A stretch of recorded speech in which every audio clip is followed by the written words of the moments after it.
Bonjour tout le monde, on se retrouve enfin pour une nouvelle page de Art Journal. Alors c'est vrai que d'habitude, comme je l'ai dit, j'avais plus ou moins l'habitude de suivre un certain cycle. Donc un petit peu des pages de scrap, un petit peu des cartes, etc. Et donc là c'est vrai que mon Art Journal je l'avais un petit peu laissé de côté. Alors un petit peu par manque d'inspiration. Et un petit peu aussi parce que j'avais quand même envie plus de faire autre chose. Donc, mais là, j'avais très envie de m'y remettre, j'avais envie de patouiller. Donc pour commencer, bien, je vais préparer ma double page. Donc cette fois-ci en mettant du scotch de peintre entre les deux pages pour éviter que les médias aient tendance à se glisser par-dessous. Et au final, ça marche plutôt bien comme méthode. Donc je la connais depuis longtemps, j'aurais bien fait de le faire avant. Hein, ça m'aurait évité d'avoir des petites coulures, mais bon, c'est pas bien grave. Donc là, bah oui, j'ai mis mes gants parce que je voulais quand même éviter au maximum de me salir les mains. Alors bon, le gesso, ça ne reste pas sur les doigts. La peinture à aquarelle, celle que je suis en train d'utiliser, ne reste pas non plus forcément trop sur les doigts. Mais enfin, je sais que j'ai utilisé d'autres médias, si je peux éviter, c'est pas plus mal. Et puis, comme d'habitude, ça m'évite aussi d'aller me laver les mains toutes les 40 secondes. Donc là j'ai commencé à mettre donc une couleur rouge. Alors bon, je vous montre rapidement les types de couleurs que j'utilise. Bon, à savoir que les peintures de Lidl comme là c'est le cas, j'utilise donc des peintures bon marché on va dire, qui sont quand même sympas, des peintures à aquarelle, mais bon de toute façon à moins que vous ayez exactement les mêmes, je ne vais pas vous donner de teinte ou de choses comme ça. À vous maintenant de retrouver dans votre matériel des choses qui ressemblent un petit peu. Donc pour cette page de Art Journal, alors en ce moment je suis à fond sur la couleur corail, un petit peu orangé, jaune, comme j'ai dit dans ma dernière vidéo de cartes. C'est pas des couleurs que j'ai l'habitude vraiment beaucoup d'utiliser, même carrément pas. Voilà, presque comme le vert quoi. Et bien voilà, je suis dans ma période défi, challenge, donc j'avais bien envie quand même de m'y frotter un petit peu. Et en fait c'est comme le mix de médias, c'est-à-dire qu'au tout début quand j'ai connu ça, je trouvais ça mais infect. Mais alors, mais j'avais une aversion mais phénoménale. Et allez savoir pourquoi. Ça m'attirait quand même, donc je regardais quand même si je détestais ça, je devais sentir que j'allais changer d'avis complètement sur la question. Et en effet, maintenant, c'est quelque chose que j'aime beaucoup. Alors, cette couleur plus ou moins orangée, on dirait un mélange de mayonnaise et de ketchup pour les inconditionnels. C'est pas tout à fait la couleur que j'aurais voulu au tout début. Mais au final, je l'ai trouvé plutôt pas mal et j'ai décidé de rajouter des teintes de rouge, comme ça, donc en rajoutant de la peinture à aquarelle rouge. Et je me suis dit, écoute, on verra bien où est-ce que ça me mènera, on verra ce que ça fait. Donc plus j'avance et plus donc je dilue ma peinture en mettant de l'eau. Voilà, et donc au tout début j'ai utilisé, comme vous l'avez vu, un pinceau, et donc là je prends un petit récipient pour pouvoir y trempouiller mon éponge, puisque je suis devenue, comme vous le savez sûrement, inséparable des éponges. Alors je les utilise pour vraiment beaucoup de choses, alors en dehors de la vaisselle bien sûr. Non, j'ai pris vraiment l'habitude de les utiliser pour étaler ma peinture quand je fais de la peinture sur toile, et maintenant j'utilise avec beaucoup de médias, donc les encres liquides, etc. Et ça fait un rendu vraiment comme ça très comment dire, aléatoire, léger, mousseux. Ouais, c'est ça, c'est plus ou moins mousseux. Et donc après il suffit de le travailler plus ou moins pour se rapprocher du résultat qu'on veut obtenir. Ensuite, je prends, donc là c'est du gesso, tout simplement, auquel j'ai ajouté pas mal d'eau. J'ai vraiment voulu le diluer beaucoup, ouais, quand même. Donc au début je vois que j'ai pas mis assez d'eau, donc je vais vraiment avoir un petit peu trop de blanc sur ma page, et je voulais pas recouvrir du tout cette jolie couleur qui me déplaît pas, ce saumon corail, enfin je sais pas, appelez ça comme vous voulez, mais en plus j'ai du bol parce qu'à la caméra ça ressort exactement comme en vrai, donc c'est super, vive la lumière du jour. Donc eh bien je continue avec ma petite éponge, donc j'étale mon gesso avec, et donc je sèche bien mon arrière-plan, et donc là je vais commencer à tamponner. Donc je vais utiliser une planche de tampon Casey Art, une autre planche de tampon, deux autres planches dont je ne connais pas le nom, et une troisième que je viens de voir mais dont je me rappelle pas. Oui, j'ai mémoire de poisson rouge. Alors, donc bien je vais prendre ce tampon feuillage. Et alors là, je vais partir complètement freestyle. J'ai une vague idée, mais alors très très vague de ce que je veux faire. Et donc là, alors là, c'est on se lâche, on y va à fond. Et alors au début, je me dis ouais, le résultat est plutôt sympa, donc je tamponne à l'astésone, hein, je le précise. J'ai pas voulu tenter de tamponner à la Versafine ou autre. Je me dis toujours que comme j'ai utilisé des médias avec de l'eau et que je vais certainement retravailler tout ça derrière, je préfère rester sur une encre qui tient. Donc oui, au début, je savais pas trop, je tamponne, et alors finalement, mais je vais adorer le résultat. Mais alors, autant souvent je suis pas très très contente, comme beaucoup de monde, hein, on n'est pas toujours satisfait de son travail, mais là, alors vraiment, vous allez voir, je trouve ça vraiment sympa.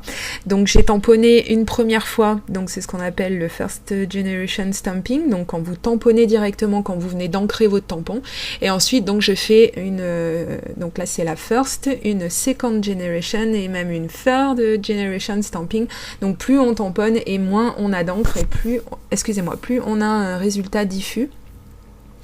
Et très très léger, un petit peu comme pour donner un effet d'arrière-plan, et peut-être aussi si vous voulez un effet un peu brumeux, un effet brouillard qui est vachement sympa. Donc justement pour accentuer cet effet éloigné, etc., donner un petit peu de volume à tout ça, donc là on voit que dalle, mais je vais utiliser la Versafine Smoky Grey. Et je vais continuer avec les feuillages. Donc là, c'est le feuillage qu'on trouve sur la planche de Casey Art que je vous ai montré il y a quelques dizaines de secondes de cela. Donc pareil, je vais ancrer mon tampon une première fois, puis je vais le réutiliser sans le réancrer, et je vais faire effectivement la même chose en bas. Donc ensuite, je prends ce super tampon de fond que ma petite Stéphanie m'a vendu. Et donc c'est un tampon de fond, un background de Hero Art, et il est magnifique. Donc là c'est volontairement que j'ai pas un rendu très précis, voilà, je l'ai vraiment utilisé sans ma plaque Fiskars, je l'ai vraiment tamponné mes pattes partout, donc je voulais vraiment avoir ce résultat vraiment très beau. Donc ensuite je prends de la modeling paste, et là je vais essayer un truc, bon, me dit qu'on verra bien. Alors ça a quand même donné le résultat que je voulais, mais bon. Donc ça, j'y avais acheté il y a très longtemps, et je m'en étais jamais servi. Donc c'est pour découper la pâte à sucre, de la pâte pour la cuisine, et je me suis dit, bah tiens, pourquoi pas utiliser sur mon scrap. Donc là, j'ai pris une des petites roulettes qui sont livrées avec, et j'ai mis de la modeling paste, et avant qu'elle sèche, bien avant, parce que j'ai mis longtemps, mine de rien, j'en avais mis quand même une petite couche. Ça met très longtemps à sécher quand même, c'est très long. Mais bon, donc j'ai fait des petits dessins à l'intérieur pour donner un petit peu de relief. Voilà. Donc ensuite, je vais utiliser ma Pink Ladies Pink de Lindy Stemgang, donc qui est une encre liquide. Et je vais s'il te plaît. Je vais continuer à travailler mon arrière-plan.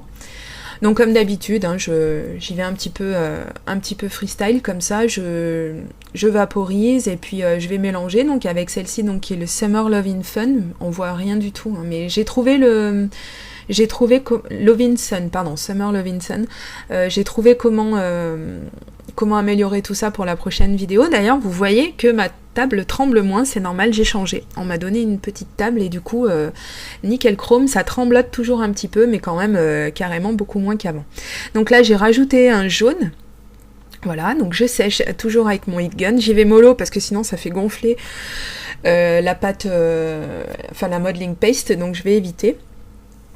Et donc je vais utiliser le Frenchy Spinky Poof, le Frenchy Poof, je sais plus quoi, enfin bon, ils ont des noms à coucher dehors, enfin bon. Et là, cette fois-ci, avec un pinceau à éventail, dont je me servirai encore une fois un petit peu plus tard. Mais là, pour l'instant, je vais juste étaler de l'encre liquide, la mélanger avec cette encre donc de Tsukineko. que j'avais acheté il y a quelques temps de ça aussi. Et donc celle-ci est un violet également, mais alors vraiment très puissant. Voilà. Donc suffit d'en mettre très peu. Donc moi je vais quand même y aller, je vais avoir un petit peu la main lourde, mais bon c'est pas grave puisque de toute façon en la diluant avec de l'eau, on peut toujours rattraper si on en a trop mis. Bon après le principe c'est pas non plus d'en mettre trop et puis de tout enlever avec un mouchoir ou une vieille lingette ou autre, hein, parce que sinon bonjour l'économie, hein, c'est pas le but. Mais donc du coup pour me débarrasser un tout petit peu de cette encre tout en l'utilisant, je vais faire des coulures tout simplement. Mais je vais quand même revenir pomper un petit peu l'excédent pour pas justement avoir trop de coulures non plus. Donc c'est bien parce qu'au final toutes les couleurs vont un petit peu se mélanger, ça va créer des effets vraiment sympas. Et donc je vais faire pareil pour la partie inférieure. Voilà, et là donc vous me voyez encore une fois avec mes fidèles éponges. Et là c'est pareil, c'est un rendu vachement sympa. Donc comme vous voyez, on peut vraiment les utiliser utiliser ces éponges avec beaucoup de médias. Donc je vous invite à essayer, hein. Après j'ai pas tous les médias possibles et imaginables, mais c'est vrai que ouais, vraiment ça donne des rendus vraiment super. Enfin toutes celles qui l'ont adopté m'en ont parlé un petit peu et m'ont dit que vraiment c'était sympa, et je veux bien les croire puisque moi ça fait déjà un petit moment que je les utilise. Donc là je reviens encore un petit peu avec mon violet parce que du coup j'ai perdu un petit peu du contraste que j'avais au tout début. Donc là je remets avec mon pinceau à éventail, j'aurais pu prendre un autre pinceau, hein, vous allez me dire, mais bon j'avais celui-là à portée de main. J'ai remis donc de la couleur violette et puis encore de nouveau de l'eau, et je vais réétaler avec mon éponge. Donc on fait ça tant qu'on veut, hein, jusqu'à temps qu'on obtienne le résultat voulu. Donc moi je trouvais au final, même si comme j'arrête pas de le dire, le jaune et le orange c'est pas trop mes tasses de thé, mais je trouvais que ça allait plutôt bien avec cette couleur rouge. Bah oui, de toute façon ça s'accorde, hein, rouge, orange, jaune, faut être logique, c'est dans la suite des couleurs, donc forcément c'est des couleurs qui sont agréables à l'œil, et donc j'avais envie justement d'en rajouter encore un petit peu sur ma page. Donc je vais continuer avec Melindy Stem Gang donc à rajouter un petit peu quelques couleurs. Donc ensuite je reviens sécher avec mon heat gun, et donc je vais passer au titre de ma page. Donc pour celles qui ne parlent pas anglais, there is always a way, ce qui veut dire qu'il y a toujours un moyen, il y a toujours une façon, il y a toujours une solution, ou enfin bon, traduisez ça comme vous voulez. Moi j'ai trouvé cette expression, enfin je voulais quelque chose d'assez assez soft sur ma page, et comme vous le voyez j'avais quand même sorti mes tampons pour sur le côté en bas à droite de l'image, j'avais sorti des tampons pour tamponner mon titre, et puis au final j'avais envie de mettre du papier un petit peu craft, couleur craft sur ma page, parce que du coup avec ces feuillages, avec ces couleurs, je trouvais que ça lui donnait un côté très très très nature, et j'ai plus eu le cœur du coup à tamponner quoi que ce soit sur ma page, donc j'ai utilisé un texte que j'ai imprimé à l'imprimante, hein, tout simplement, et que j'ai collé en petits bouts sur du papier craft. Donc ensuite, pour continuer dans le contraste, je vais utiliser la Distress Black Soot, et donc avec une petite éponge, et bien je vais venir faire le tour de ma page. Voilà, pour encadrer un petit peu tout ça, et vraiment, ça va vraiment lui donner tout le contraste qui manquait, le relief, et un côté un petit peu, je sais pas comment vous expliquer ça.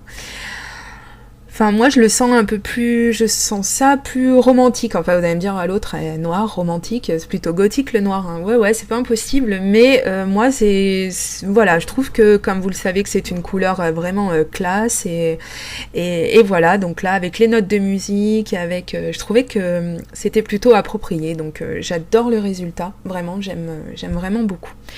Bon, j'allais pas laisser mon titre comme ça, hein, qui lui commençait aussi à manquer un petit peu de contraste, donc je vais prendre un crayon de couleur aquarellable. Donc là c'est c'est un marron un petit peu foncé, on va dire. Une fois que je l'aurai dilué avec mon pinceau à réservoir d'eau, vous allez voir, on dirait même carrément à certains moments qu'il est mélangé avec du noir, mais non, c'est vraiment un marron un petit peu walnut stain si vous voulez. pour celles qui connaissent la distress. Et donc je vais continuer à agrémenter un petit peu mes feuillages et donc je vais tamponner les papillons et l'oiseau qui figure également sur cette planche de tampon, dont je ne connais pas le nom.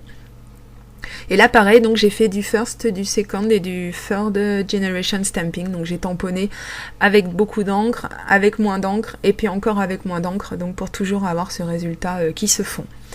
Donc ensuite ça, j'ai utilisé un produit que j'ai acheté il y a très longtemps, je l'avais trouvé chez Nose pour 3 fois rien, donc c'est de la metallic paste de Rayer. Donc vous voyez cette couleur, elle est magnifique, mais c'est génial. Donc là je vais l'utiliser... ce que je ne ferai peut-être plus d'ailleurs. Je vais l'utiliser tel quel avec un pochoir. Alors, je m'en suis un peu vue parce que ce pochoir, c'est un des premiers que je m'étais fait à la Silhouette et en fait, il est vraiment très très fin. Donc, heureusement que je voulais pas un résultat très très précis et que je suis dans le mixed media parce que sinon ça aurait pu faire un peu tâche. Mais au final c'est super beau. Donc je vais en mettre autour de mon titre. Vous allez voir un peu le rendu qu'elle a cette pâte. Je suis sûre qu'il y a plein de monde qui va tomber fou amoureux. Et il y a de quoi parce que c'est vraiment super. Alors par contre je préfère vous prévenir tout de suite, ça pue, mais ça pue. Mais j'ai rarement senti quelque chose qui sentait à ce point-là. Donc il faut vraiment le faire, je pense, dans une pièce bien ventilée. Hein. Donc moi j'ai bien aéré ma pièce après parce qu'alors, sympa. Alors, donc en fait, on voit ici que j'essaie d'éponger, d'essuyer un petit peu parce que j'ai fait des petites taches avec involontaires avec mon pochoir. Et en fait, plus j'efface et plus c'est pire. Enfin, plus pire c'est. Enfin, voilà. Enfin, je parle pas français, mais vous comprenez bien ce que je veux dire. Donc là, je me dis, et là, c'est la cata. Et en fait, non, pas du tout, pas du tout, pas du tout. Il faut savoir retomber sur ses pattes. Et je me dis, mais oui, en fait, mon titre était vraiment trop propre, trop... Vraiment, maintenant, je me dis que si je l'avais laissé sans les taches, sans cette espèce de petite pâte que je suis venue mettre dessus, qui sèche très très vite, hein, d'ailleurs, je vous le dis, je me dis qu'il aurait manqué quelque chose quand même et qu'on n'aurait pas été vraiment bien dans le thème. Enfin, voilà quoi, je sais pas si on me comprend bien, mais vraiment cette couleur, c'est vraiment magnifique. Alors comme je vous dis, j'ai de la chance, on voit quand même bien à l'écran.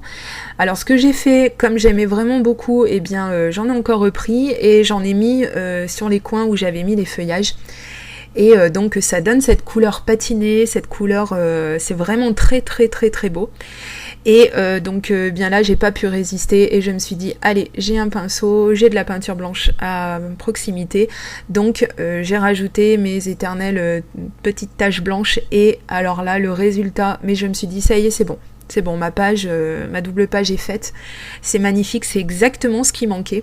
Donc à savoir, je vous fais un petit, vu que c'est quand même la première fois que j'utilise cette metallic paste, je vous le dis, bon, j'ai pas beaucoup de recul dessus, la seule chose que je sais, c'est qu'on ne peut plus rien mettre dessus après, hein. Il n'y a plus rien qui tient, j'ai réessayé de mettre de la distress et ça partait, donc ça sèche très vite comme je vous dis, mais alors après dessus, bon, ma peinture est quand même bien restée, la peinture blanche, les gouttes sont quand même restées, mais par contre, faut bien que ça sèche à mon avis, et il faudrait pas que je remette un petit peu d'eau ou quelque chose comme ça, parce que ça pourrait partir. Donc du coup là, je vais rajouter des taches également en cachant un petit peu mon titre, bon même si après ça va dessus, ça aurait pas été gravissime, mais je voulais vraiment remettre en valeur cette partie de la page également, donc j'ai mis des taches blanches dessus. Et donc pour rester dans les taches, et bien donc précautionneusement, je fais très attention, j'ai pris donc le siphon, enfin j'ai pris de l'eau tout simplement, hein, le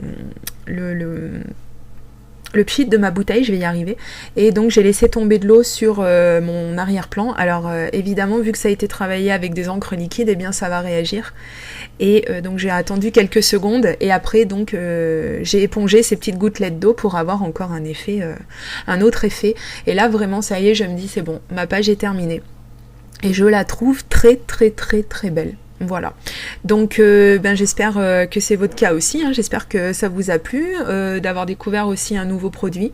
Bon, je sais qu'il y a beaucoup de monde qui aime ces effets patinés, ces effets, c'est vraiment un produit que je vous conseille, et je vous conseille également de l'utiliser dehors, hein, tant qu'à faire. On va éviter les accidents. Voilà, bon, et bien je vous dis à très très bientôt pour une prochaine vidéo. Gros bisous, bye bye.